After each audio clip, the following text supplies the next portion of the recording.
It's not clear. Martin, wait, again, okay? The excavations in the Great Temple start literally by accident. And was not because the subway. I have heard many times people invented things. This was found by the subway. Probably a subway hit the pyramid, no? It's not true. The excavations in the Great Temple start by the electrical company. In February 21st of 1978, the electrical company had the necessity of change broken cables. When they decided to pass the new cables under two big blocks that we had over here, remember, on top of it, we had so many buildings. Buildings of 17th, 18th, and 19th century. When they tried to put the cables, one of the employees had the order to make a hole of 12 feet deep. The idea was to put an electrical machine inside. Well, he started to make the hole with the hydraulic hammer, and in 4 feet, nothing, this deep, a meter and a half, the hydraulic hammer hit something solid. This person thought that was a flooring concrete. What he did, he moved the hammer out, he opened the excavation, and when he was cleaning, he realized that was not concrete. He realized that he had found a round sculpture, like a disc. The moon goddess, called Teōഃkali. The discovering of this gave the beginnings of the excavations. 10 days after the finding, the president of Mexico, José López Portillo, for you have a point of reference, the president of the United States was Jimmy Carter. López Portillo, he came to see the sculpture, and when he realized of the importance of the finding, he said textual, let's demolish the 2 square blocks that we have on top of the pyramid to start investigations and excavations in it, for good or bad, for day or night of the Mexicans. And then we had the beginnings of a project that expanded for years, 78, 82, finding 110 tombs with 8,000 pieces. But in Parnamlayan, the project never ended. Ended in 82 and was reopened in 83 with the intention of continued excavations in the historical center. In the last 40 years, the archaeologists, they had found another 11 pyramids. It was the Great Temple, 12. Remember, the ceremonial center of the Aztec culture had 19 pyramids. So this 19. Is just one of 19. Wow. Where is the rest of the pyramids? Yeah. So if we wanted to discover the whole ceremonial center, here I have an illustration of the ceremonial center. We have the model up there. Wow.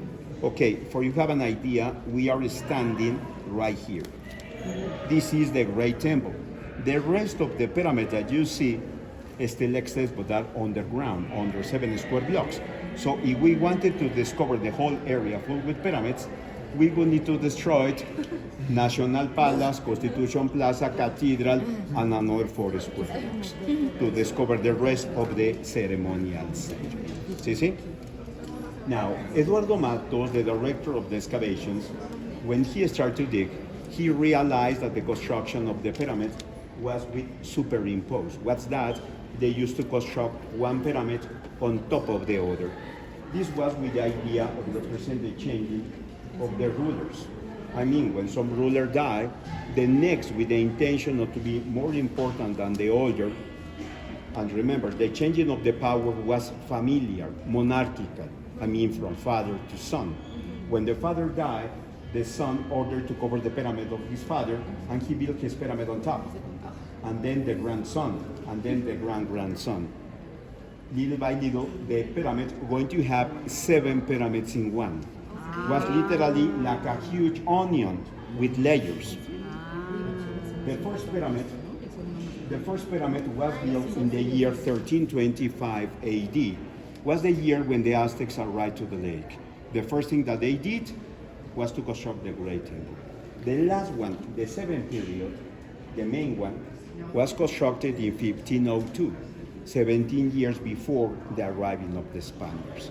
The situation is the Spaniards, when they destroyed the pyramid, they thought that they were destroying one pyramid, but they never realized that they were destroying 1 and 6 that were inside. Remember, just we're going to see from here to here. Just this minimum part is the area that we can see.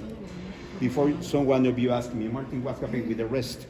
Hernán Cortés, the conquistador of Mexico, he decided to take advantage of the stone of the pyramid, not just this one, all the pyramids, to build the colonial buildings. For example, Cortés, he decided to construct with the material of the pyramid, he decided to construct the symbol of the religious power, the cathedral.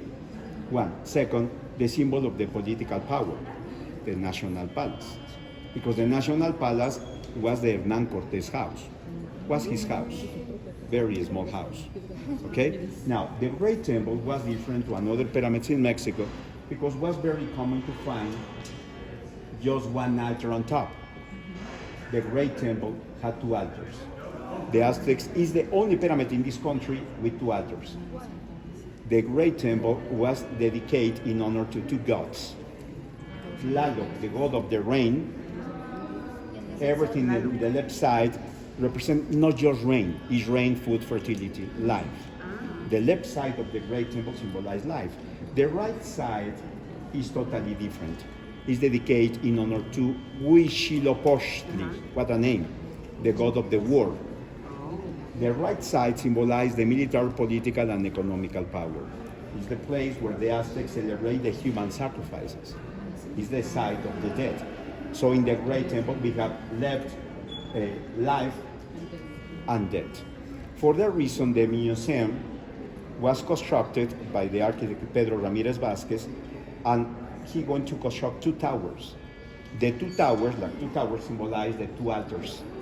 For that reason, all the material that you can see in the right side, because you have to start, or you're going to see it, you have to start from the right, and you're going to see military material that's shared to the war.